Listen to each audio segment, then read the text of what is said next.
How good are your eyes?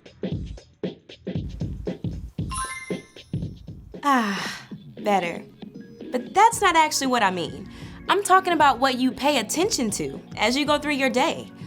Do you see that candy wrapper on the sidewalk? The dishwasher that needs to be unloaded? What about the toy lying in the middle of the floor that someone is definitely gonna trip over? Do your eyes pay attention to the kid playing alone on the playground? Or your older neighbor trying to wheel her trash bin up the driveway? All around you, there are things that need to be done, just waiting for someone to step up. And that someone can be you. When you see that piece of trash, toss it in the can. Take that silverware and slide it in the drawer. Pick up that toy and put it away. Invite that kid to join your kickball team and offer to help your neighbor get her rolling bin back to the house. When you see a need and you make a move to take care of it, that's initiative. It's a great way to show love to the people around you. When you see what needs to be done and do it, others can see God at work in you. That's why initiative is an amazing way to worship God with your life. Because worship is about more than just singing loud, it's all about living loud.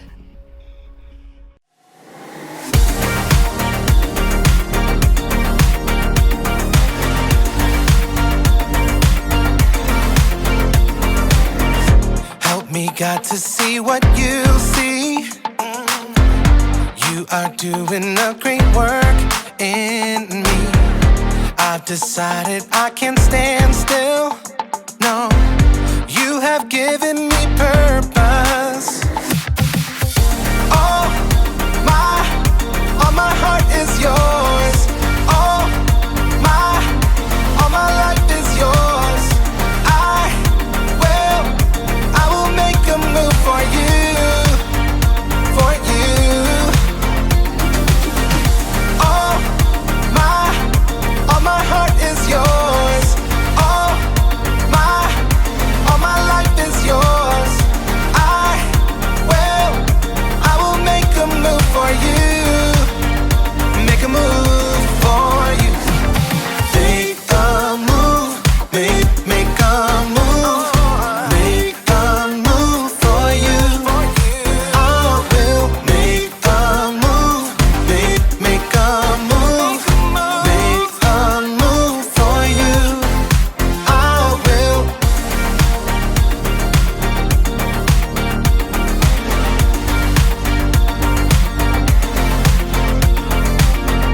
I'll take up the call to serve you. You have given me a job to do. I wanna love the world just like you. Yeah. You have given me purpose. All my heart is yours. All my life is yours. I will make a move for you, for you. All my heart is yours. All my life is yours. I will make a move for you. Make a move for you. Make a move. Make a move. Make a move for you. I will make a move. Make a move. Make a move for you. I will.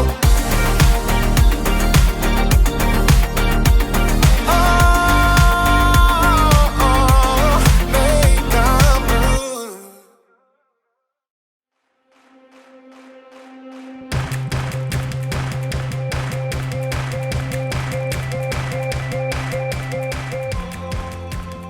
Hello, people of Earth!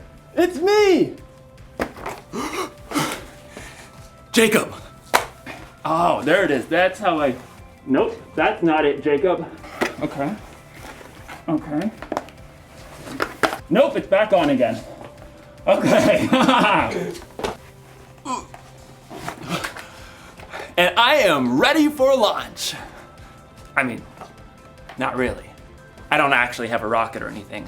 But I am ready for initiative. Initiative is seeing what needs to be done and doing it. Astronauts are really great at showing initiative. When they see what needs to be done, they don't just ignore it. They do something about it. They even have this thing they do before every launch.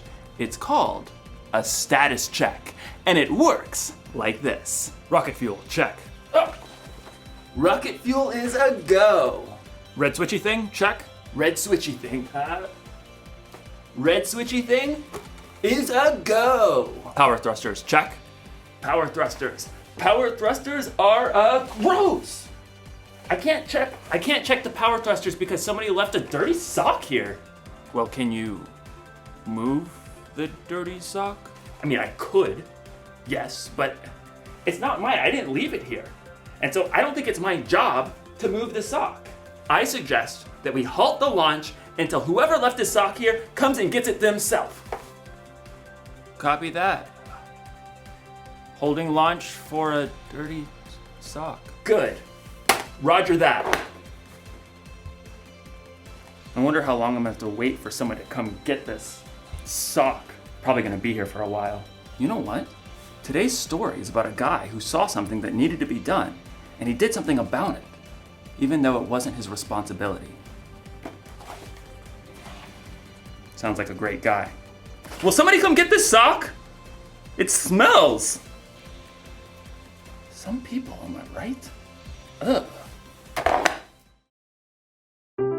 The Bible. It's 66 books of history, stories, letters, and poetry that fit together to form God's one big story.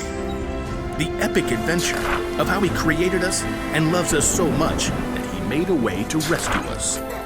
As we travel through the Bible, from Genesis to Revelation, we discover people who met God and found their lives changed forever. Now, for an amazing story. Inspired by the book of Nehemiah, chapters 1 and 2. Over and over, the Israelites promised to be faithful to God. But over and over again, they turned away from Him. At last, God allowed enemy armies to take His people captive and carry them off to Babylon, nearly 1,000 miles away. After 70 years, God allowed some of His people to return to Jerusalem and rebuild the temple. But back in Babylon, now part of Persia, the rest of the Jews had made lives for themselves. In fact, a Jew named Nehemiah had become quite important. Greetings. I am cupbearer to the king. A cupbearer was like a bodyguard who checked to make sure that no one poisoned the king's food or drink. Nehemiah was likely a trusted advisor. Your Majesty, may I suggest the date pudding? But though it was nearly 150 years since the Israelites had left Jerusalem, Nehemiah's heart was still in his homeland.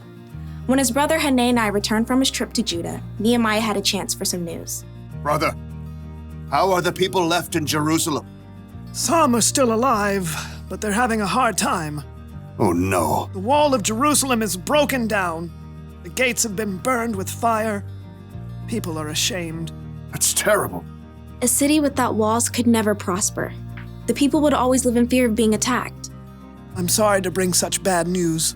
No, I'm glad you told me. Dismayed, Nehemiah sat down and wept. He couldn't even eat for several days. Instead, he poured his heart out to God. Lord, you are a great and wonderful God. See how your people are suffering. Please listen to me. I'm praying for the people of Israel. We Israelites have committed sins against you. We haven't obeyed the commands you gave to Moses. Nehemiah reminded God of the promise He made to His people. You said, "If you people are not faithful, I will scatter you among the nations. But if you return to me, I will bring you back." Lord, please pay careful attention to my prayer. Give me success when I bring my request to King Artaxerxes. For 4 whole months, Nehemiah prayed daily to God. He knew before taking action, he needed to listen and prepare. At last, he was ready. Your Majesty. Anyone who came before the king was supposed to appear happy. But for the first time, Nehemiah allowed his true feelings to show. Oh, why are you looking so sad? May you live forever? Why shouldn't I look sad? The city of my people has been destroyed, and fire has burned up its gates. The king could have been annoyed and ordered Nehemiah to be punished, but God moved his heart. Well, what do you want? Nehemiah prayed silently for the right words.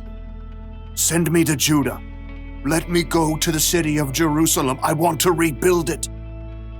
The king frowned and glanced over at the queen. At last he said,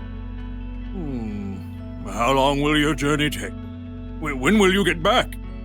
Precisely as many moons as are required. Fair enough. Dismissed. Nehemiah turned to leave, but he knew there was more he needed for the job. If it pleases you, may I take some letters with me? I want to give them to the governors west of the Euphrates River. Then they'll help me to travel safely. Done. Oh, and a letter to the caretaker of the royal park? So he'll give me logs for the wall and gates and a house? What next? A whole escort of army officers and horsemen? That would be fantastic. Fine. All of it. Get on with it. God had given Nehemiah such favor with the king that he had everything he needed for his long journey to Judah. At last, Nehemiah had reached the city he dreamt of his entire life. Jerusalem. Though Nehemiah was overjoyed by the first glimpse of the city, it must have been difficult to see its crumbling, broken down walls. So much work to be done. But Nehemiah didn't tell anyone his plan at first. On a bright moonlit night, Nehemiah snuck out with only a few others to see the full damage to the walls. We have to know what we're up against. Nehemiah traveled by donkey. With a few trusted friends, they left the city through the broken valley gate. Let's head toward the Jackal Well. At last, Nehemiah got a clear picture of the devastation. Jagged piles of rock lay everywhere. The gates were gone, with scorched, gaping holes in their place. It's such a big job. Only God can do this. Nehemiah circled what was left of the wall, heading up the Kidron Valley and at last returning through the valley gate. The next morning, he called together the priests and nobles and officials. You know, I've come to visit my people in Jerusalem, but that's not the only reason I'm here. Nehemiah gestured to the jagged remains of the wall, visible from where they stood. You can see the trouble we're in. Jerusalem has been destroyed. Fire has burned up its gates.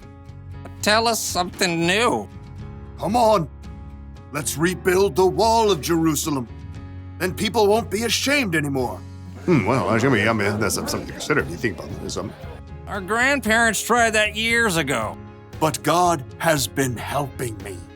He gave me favor with the king. He'll help us complete the work. So who's in? Well, me. I'm in. Me too. Let's start rebuilding! God moved the hearts of the people to help Nehemiah, and together they began the gigantic job of repairing the walls and gates of Jerusalem.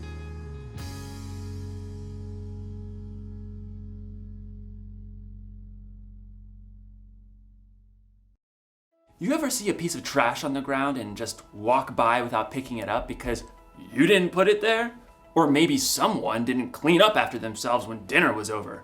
Do you just leave the messy dishes lying around? Do you ignore someone else's dirty sock?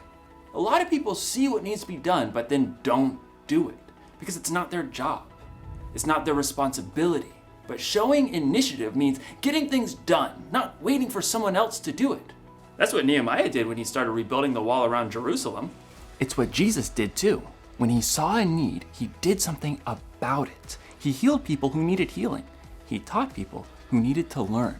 And Jesus took care of our greatest need when he died on the cross for our sins. So, if you want to show initiative, don't just see what needs to be done, do something about it.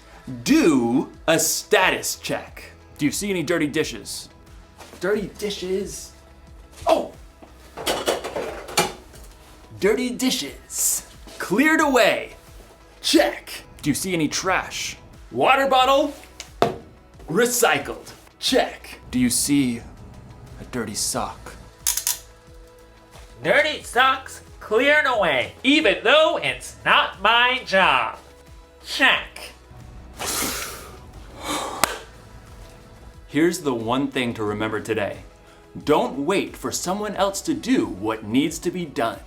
Initiative takes a lot of work for sure, but it's worth it. It helps you, it helps other people, and it helps the world. And maybe, just maybe, it can help the universe.